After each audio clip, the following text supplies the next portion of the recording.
Hello and welcome everybody for our track walk here just one day before ETS round number 4 in Luxembourg will start. We are here on the very awesome track of the LMCC Luxembourg, and with me is one driver who knows a lot about this track, and that's why I invited him to do the track walk with me. Welcome Lucas Urbain. I think there's not a lot we can tell you before we start the lap around the track. The only thing I can tell you is that it's looking amazing, and we will tell you about the secrets to go fast here on the track right now together with Lucas.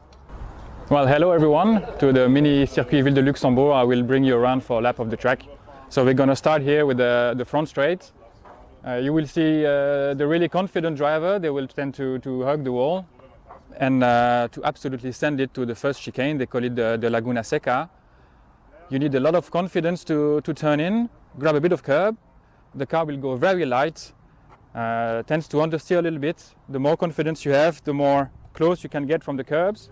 And we can see that actually the curbs, they're actually part of the track. They're not made of concrete, but they're actually asphalt, which they painted. So it's a bit deceiving because the paint here is actually asphalt and the curbs start a bit later.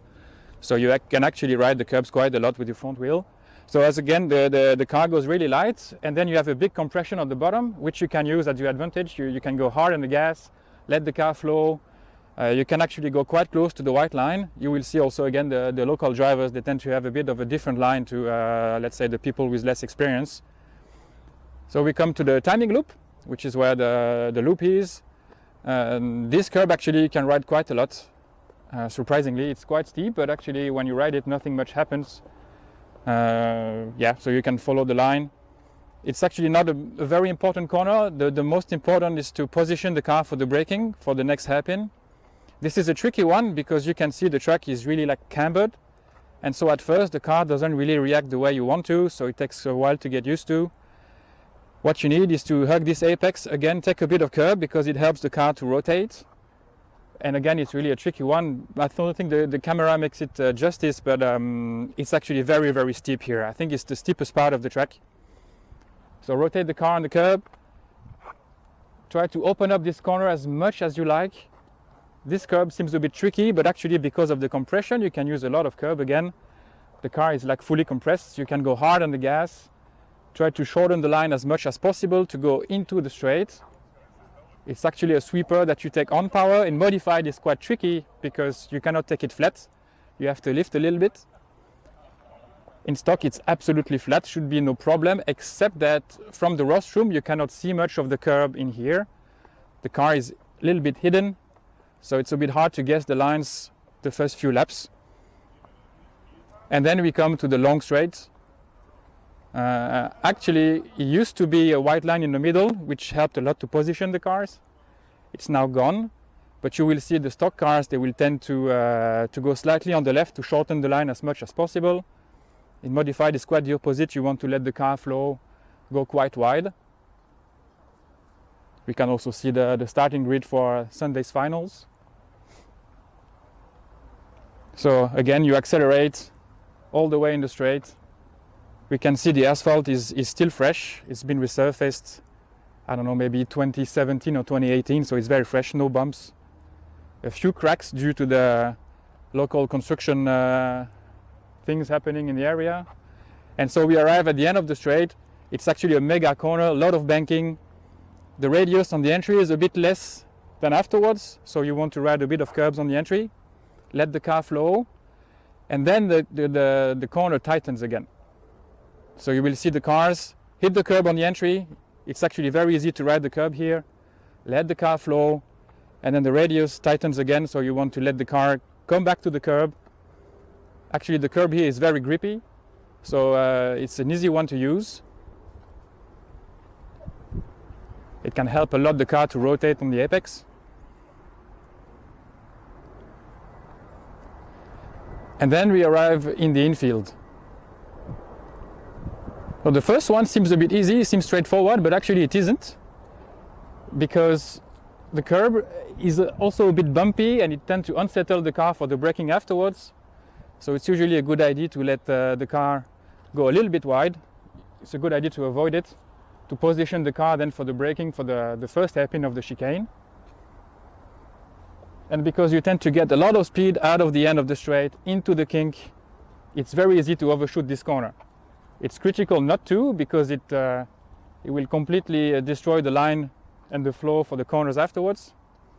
And then we arrive to this hairpin that doesn't look like much, but actually because of all the camber change in the track, it's a tricky one to get right. Again, you can use quite a bit of curb. And then it's quite a tricky acceleration out of this corner, because the camber of the track is in one direction, then changes again. So you go on the gas and the car never really does what you expect it to. And also because of the parallax from the podium, the rostrum, you cannot really see where you're going. So it's a tricky one to get the braking for the kind of omega corner coming up. As we can see from the rubber, it's a little bit bumpy. So this one is especially hard to get the braking right. And then we arrive to this kind of omega corner. It seems very tempting to use a lot of curbs, but actually it tends to unsettle the car a bit too much. So we try to avoid it. White line is enough. And then, in my opinion, is the trickiest part of the track, is getting hard on the gas. As maybe you can see on the camera, it's pretty much straight. So in the stock class, it's pretty much straightforward, should be flat. But in modified, you actually cannot take it flat, and you want to open up the second one to position the car for the hairpin. The first curb is actually quite dangerous. This one is actually very possible to backflip. So you want to stay off this one quite a bit, go hard on the gas, the car is fully loaded. And then you aim for the second one, which is a lot flatter. And this curb you have to ride quite a lot, especially in modified, because it shortens the line quite a lot, allows you to position the car for the most important braking of the track. So you're hard on the gas, position the car for the braking. You don't really want to go too wide on the entry, like for two reasons. One, it's usually a bit dusty on the outside, and also you don't want to be vulnerable for an overtake. So you kind of brake like middle to 3/4 of the track. All you got to do is nail the braking point.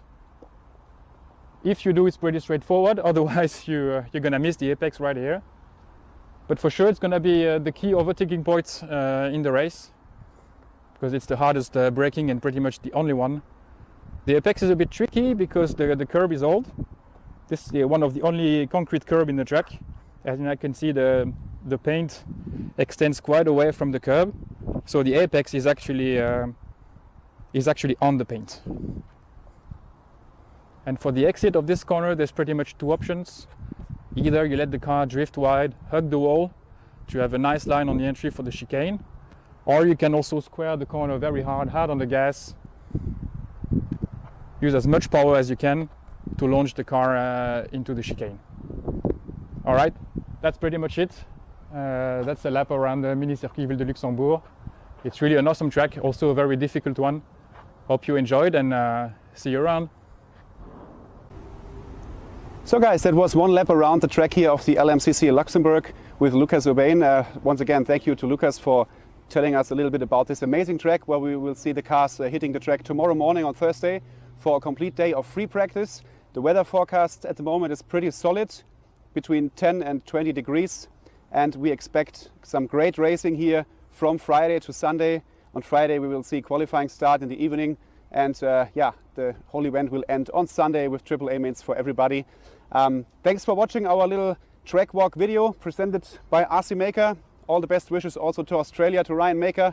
Thanks for making it possible and supporting us. And yeah, as I said before, enjoy the event, enjoy our live coverage on our website ets.racing, and follow our live streams.